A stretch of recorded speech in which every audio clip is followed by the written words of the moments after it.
Hello everyone, welcome back. So you can see I'm playing Pokemon Let's Go Pikachu, and today I'm going to be showing you how to get shiny Pokemon easier. Now I won't say easily, because it's still not that easy. As you can see in my Pokédex I have 152, which is missing Mew, and that's very annoying because you have to buy that $50 controller to even get him. So I'm still hesitating on that. As you can see I've got a little pincer behind me. I'm trying to build a competitive team here. Go ahead and have Melmetal follow me. Another kind of annoying character to get, but as you can see, well worth it. Very cool looking. Might do a video of him and Meltan at some point, just to show them off. But anyway, today I'll be showing you how to get shiny Pokemon a lot easier. Now obviously, shiny Pokemon are harder to find than your typical Pokemon, so it's definitely not going to be easy right off the bat. So let's go to... You can just do it anywhere.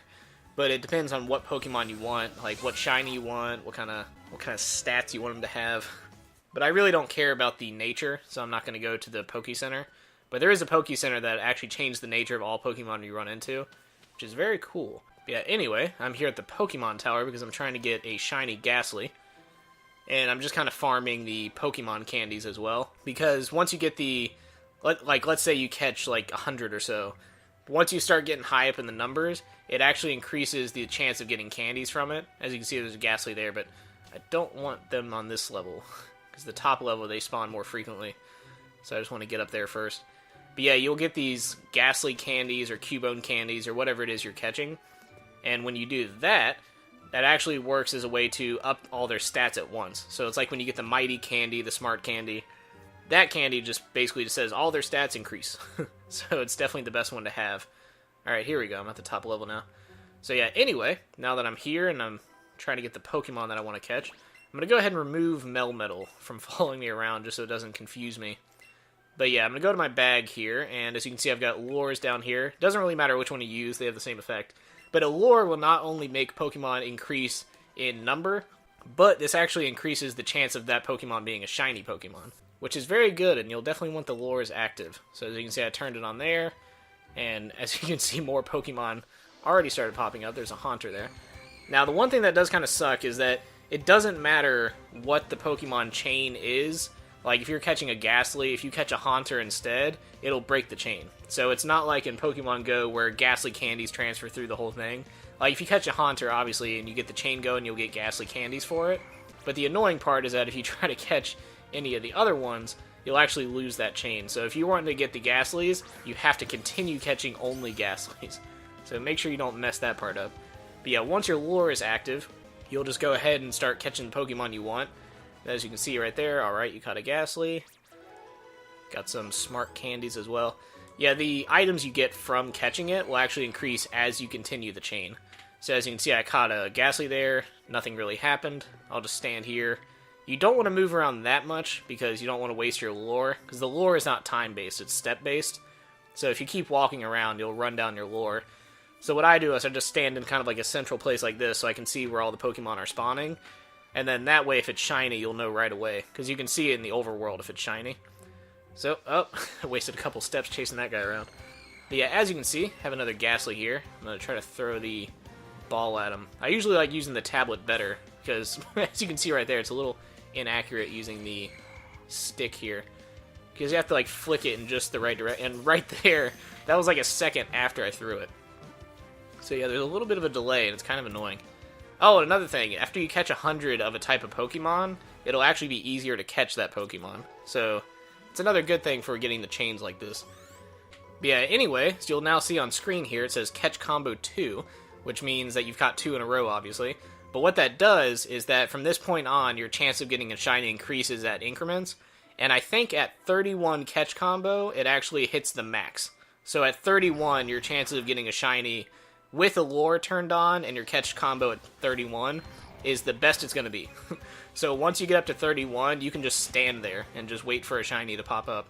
Obviously, you have to keep your lure running, because I think the lure pretty much like cuts it in half. Because I think with a lure running and with a catch combo of 31, I think your chance of finding a shiny are 1 in 1,000. Which, obviously, still sounds like a lot.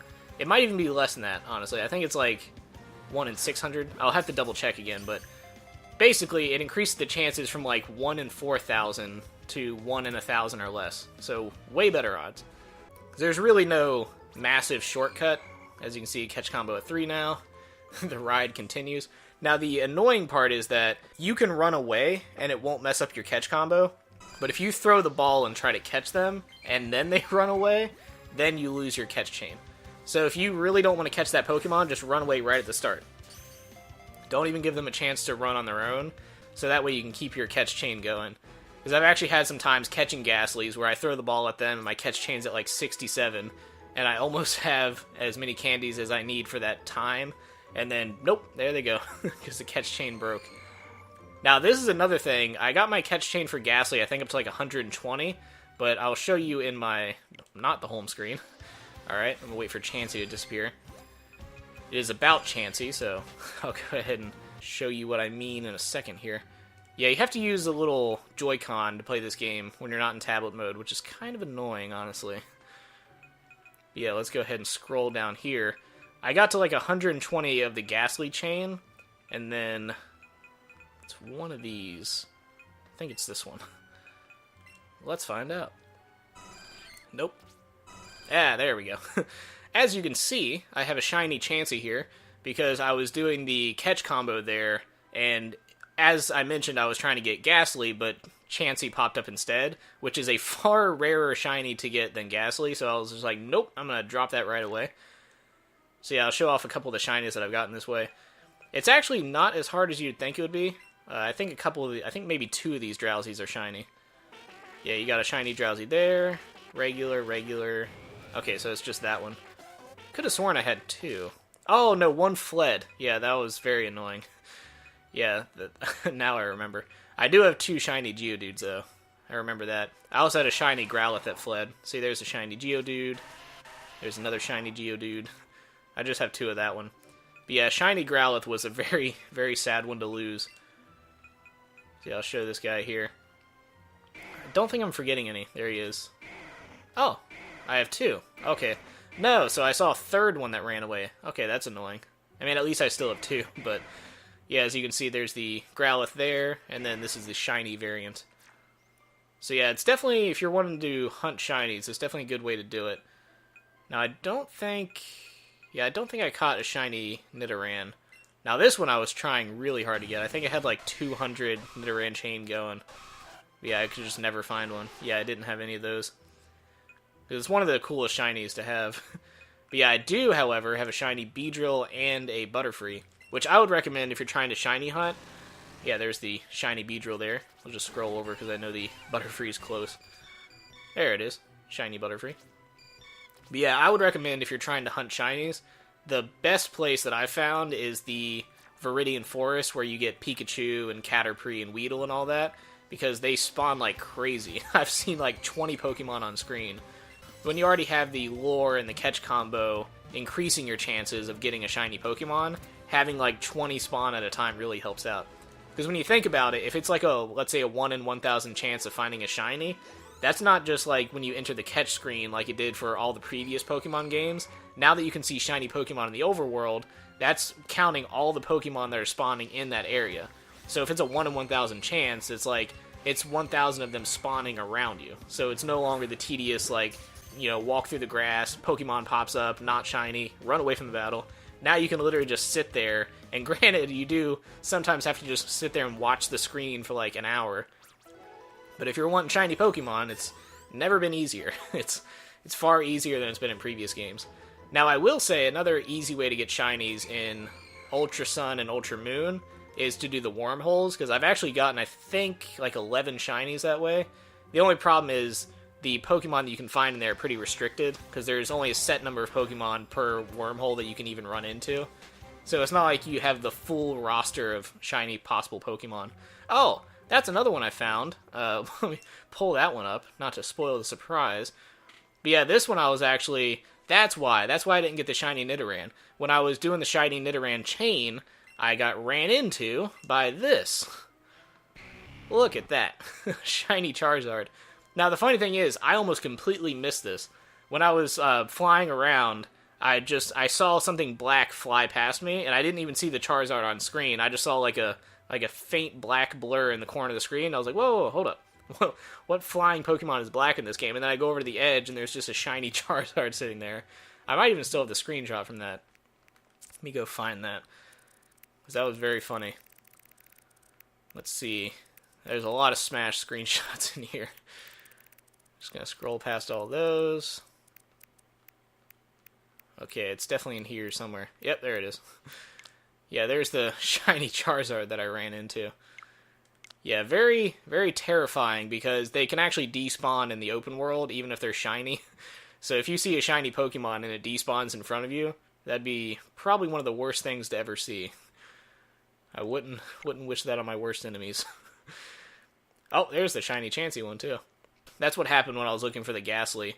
Because obviously, as I mentioned, I was at like 120 Ghastly chain, which is very high. But when you see a shiny Chansey, you have to catch it. You can't just leave it there. So yeah, that's pretty much just the basics on how to get shinies in this game. You just activate a lure and then run your catch chain up to 31 plus. And I don't think it really increases your shiny chance past that.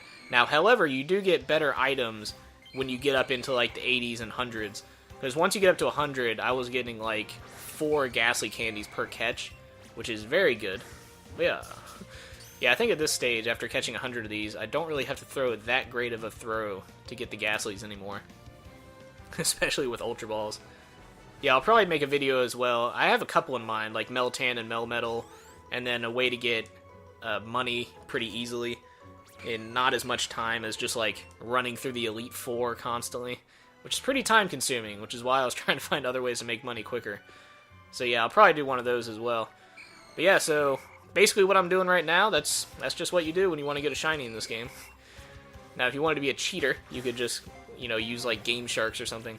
I don't know what the equivalent would be for the Switch. I know they have those weird little amiibo scanner things. Yeah, see, it's just way harder to throw this. There we go. It's harder to throw with a Joy-Con. Maybe just because I haven't used it that much. But yeah, they have these little amiibo action replay things. I don't know if that would work for Pokemon. But yeah, a lot of the previous games, let's say, it was very easy to make shiny Pokemon.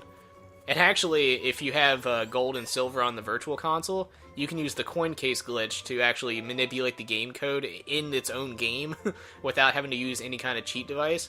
And it'll actually just create shiny Pokemon. Like when you do a wild encounter, it's like you do this whole thing where you catch the Pokemon and then you go to the box and you put all these things in a certain order, and then you go to the Pokédex, listen to Machop cry. It probably sounds confusing for anyone who doesn't know what I'm talking about. Yeah, the coin case glitch can do pretty much anything. It can turn Pokemon into Celebi, it can turn them shiny. So what I did is I basically just, I used the cloning glitch, and then I used the shiny glitch to basically make a Mewtwo shiny, and then use the box cloning glitch to clone like an infinite supply of shiny Mewtwo's. So yeah, not very credible, but I don't even know if there's any way you can tell that a glitch was used, because it's not like you're using an outside device, it's just all game code. It's just a way of like rerouting it to make things happen the way you want them to. But yeah, they transfer over to Ultra Moon, so I know that much at least. But yeah, anyway, that's pretty much all there is to show here. I'm probably just going to continue catching Ghastlies at this point because I've already started, so I'm just going to keep this chain going. But anyway, hope you enjoyed it, and I'll see you in the next video. Not really sure what it's going to be, but I can almost guarantee that it's going to be Switch related, because I have a lot of Switch games and game ideas now that I'm probably going to... this guy needs to stop running around. There we go. A lot of Switch games and ideas that I need to get out there. So anyway, hope you enjoyed it, and I will see you then.